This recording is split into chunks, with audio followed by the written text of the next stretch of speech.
when you compose, you know, how do you start? Like, do you start at the start, or like was there a certain starting process, and how do you approach it in terms of structure? I think I approach it differently all the time. This piece I definitely started at the start. Eventually, like I started it a million other times, and I thought I knew what it was going to be about 3 or 4 months before it was finished, which would be a really great time to know what it's supposed to be. But it turns out that wasn't what it was supposed to be. And I only sort of found it really probably a couple of weeks before the piece was due. So yeah, for this piece I was pregnant at the time, and so I was really focused a lot on my baby and thinking about her and her journey, and we were reading lots of different things about the baby's development, and I was really touched when I read that she could see in utero, so that there was this point when they're, I can't remember how far through it is now. I think it's sort of about halfway, maybe just over halfway through the pregnancy, where the baby can actually see through. And if you through your tummy, and if you shine a light, they can follow it. And I just sort of thought about, like, there will be a first time that she does that. There will be, even if her eyes only open a tiny bit, and even if she's still in utero, that's going to happen for the first time at some point. And it just really blew me away to try to imagine that. And you know, you sometimes see there's videos of people who have been cured for colour blindness on YouTube, or videos of like more in young children who get implants or whatever, and they can hear for the first time, and it's really mind-blowing to watch that experience. So I was imagining that, and I wanted to think about taking that moment, that sort of that instant, and stretching it out for as long as possible. Yeah, which led me to, I just, you know, thinking about what that would be, I figured that it would be, the first thing that you would see would be like an increase in contrast. Like you would, yeah, you wouldn't, I doubt that you would immediately see everything. And so I sort of imagined that you would start to see something that wasn't just black, and then that slowly that thing that wasn't black would become more vibrant, and you'd see more, and then of course eventually when she was born, and then opening her eyes, you know, in the rest of the world, like I was imagining what she would make of all the shapes and all the things, and having all these things come into focus, and all this sort of brand new information. But it's really started from that little instant.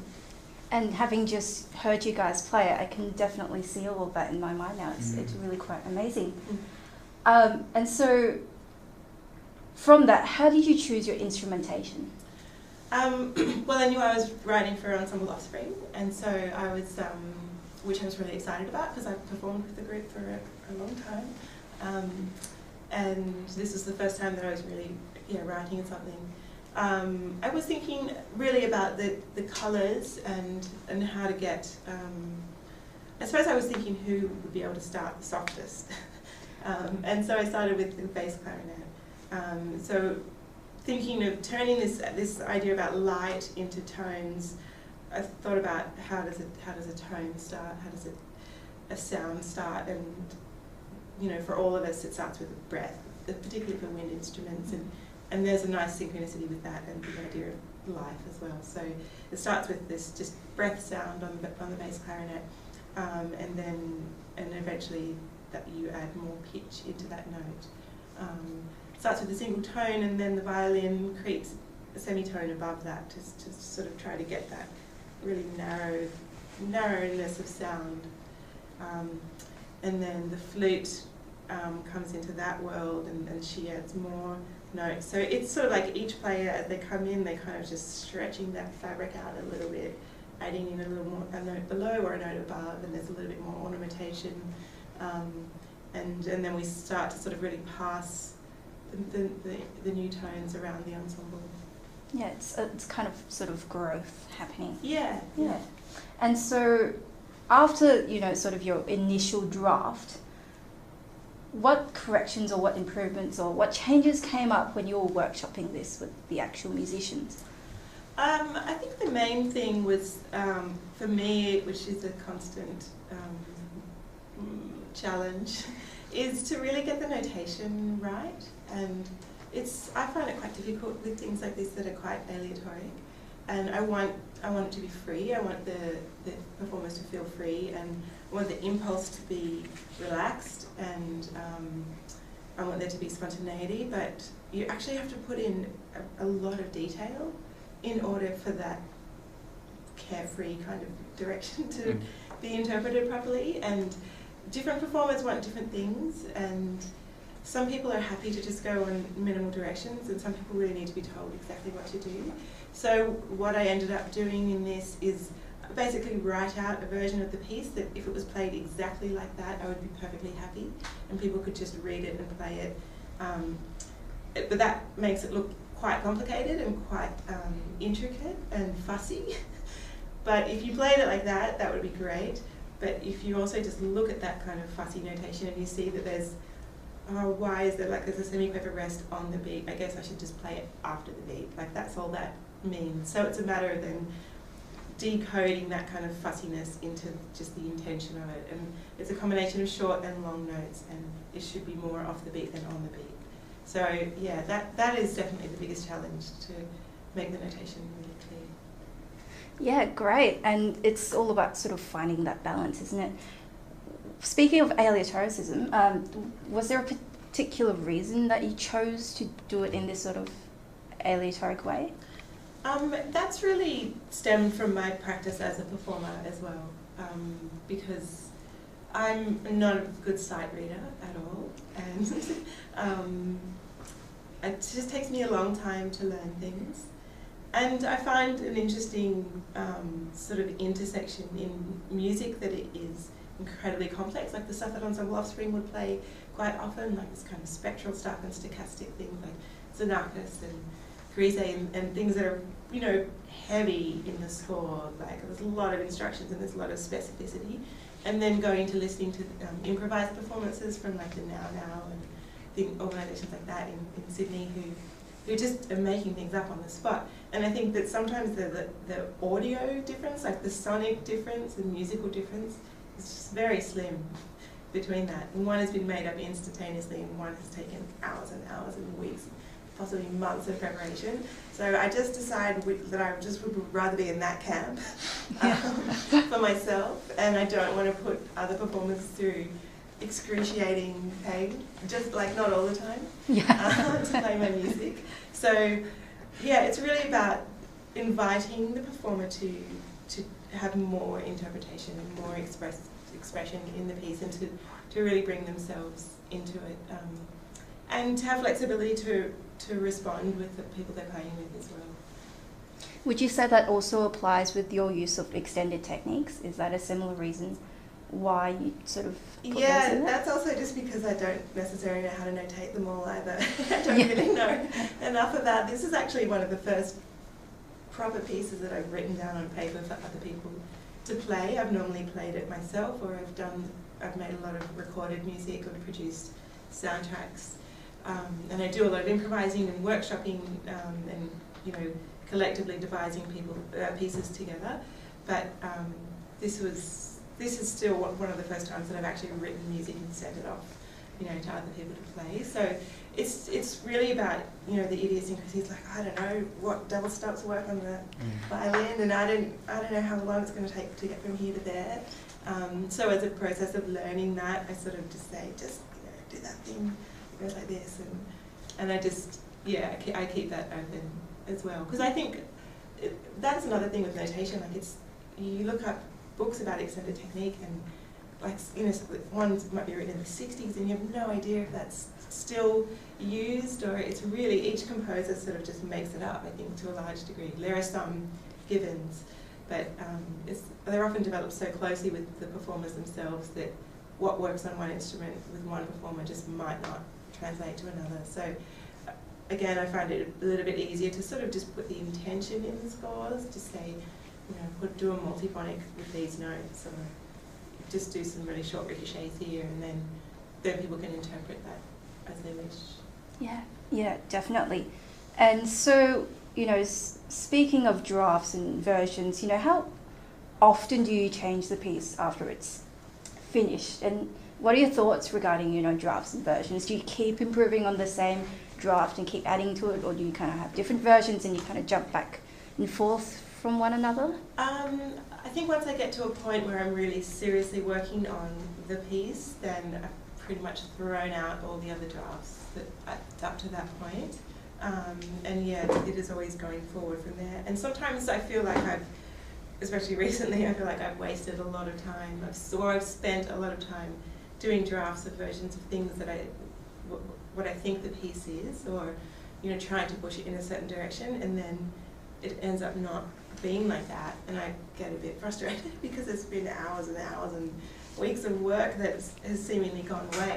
But then some part of that always comes back, and I think that's a really important part of the process. That's like, oh, right, yeah, that I'm back at this thing now, which is from this really early draft, but it's changed and it's, you know, it's here, but it's not as it was there. So I think that's a really beautiful part of the process that recently I've been finding that I've just been so tired when I've been writing, and subconsciously, like, I made a decision in a piece recently and I was like, wow, that's brilliant, like I'm right at the end and they're doing this thing that they just started right at the beginning, which is like, you know, a recapitulation. It's like, it's a pretty old technique. A lot of people use that a lot of the time, but I wasn't thinking consciously of doing that.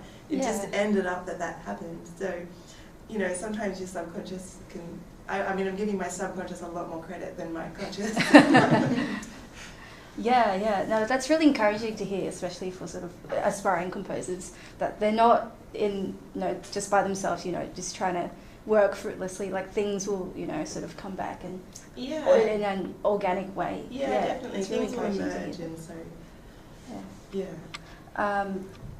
who did you listen to compose this piece? Like, do you have any particular composing influences? I suppose I have really varied influences in what I listen to and what I play, and I don't think that I would have a particular influence for this. I think it comes more from a conceptual, so, you know, a desire to create something conceptually, and I usually work more to a concept than a sort of style, I think. So if I have a concept that I want to be addressing or you know, looking at, then that's sort of the impulse. And I don't know. I couldn't say that this is, you know, definitely influenced by one thing or another, but I mean, one thing about it compositionally is in the beginning section up until letter B, it works in a similar way to In C by Terry Riley. So each performer has cells, and I basically say repeat 1 to 2 times or repeat 3 to 4 times. And I don't really mind if one person is in bar 17, 18, repeat, and the other person's in bar 15, 16, repeating. Like, if you're sort of loosely in the same area as each other and you're all kind of moving, then that's fine by me. So that's definitely borrowed from Terry Riley in that case. Awesome. I played that in year 11, so that's great. Yeah. And so what are some of the biggest challenges or surprises that you encountered on this project? And what's the thing you like best about this piece? What I think I like best about this piece that I wrote it for my daughter, and it's probably the first time that I sort of really openly put that much sort of emotional inspiration into a piece. And it's been really well received, and that's been really lovely. It's been performed a number of times already, and it's only, I only wrote it last year, and it's fantastic to be able to, you know, share it with you on this project. And Richard Gill programmed it earlier in the year with a concert with Ensemble Offspring, and so that's really exciting to feel like it continues to have a life of its own.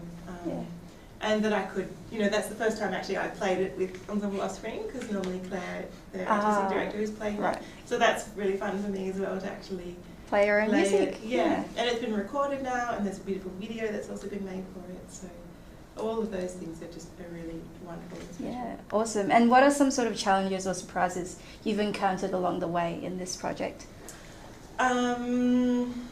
I still think that I need to look at the notation. Like looking at it today, I was just like, doesn't really make sense. Like it's stored it in my head, and I know from the number of times that I've had to explain it to people that it's obviously not clear. So, yeah, always room for improvement. Always room for improvement. So I actually think I really will just do that at some point. There's, again, just even some rhythmic things with the rhythmic notation that I try to notate a rubato in. So if I want something to sound really free, I notate how it sounds in my head in a kind of free version of this abstract rhythm, but that rhythm is not there anymore. So when I was looking at it then and I had to play it, I was just like, I know how it sounds in my head, but looking at those notes, it doesn't really correspond. It's the age-old problem of translating what's in your head into notation. Yeah, absolutely. And you have to be really, it has to be clear, because it's just annoying when it's not. Like as a performer, I know how annoying it is when it's not clear. It's like, and you shouldn't have to write an essay or have an in-depth conversation really about that.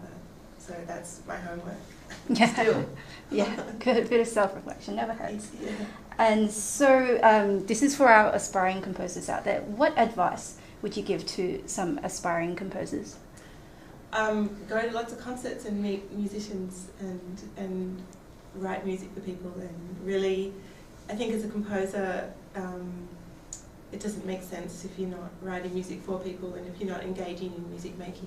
Because there is, as a performer, I'm always at gigs and working with my friends, and so that's been easier for me as a composer because I have a lot of contacts and friends who are musicians and have worked with a lot of different groups.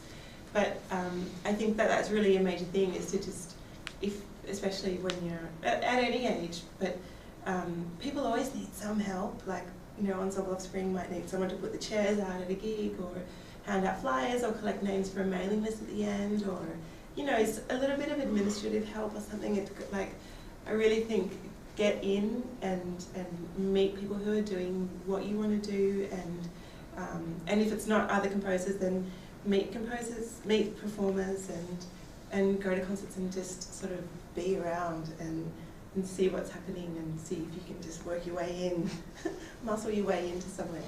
Yeah, that's some really solid advice. Well, that's the end of our interview. Thank you.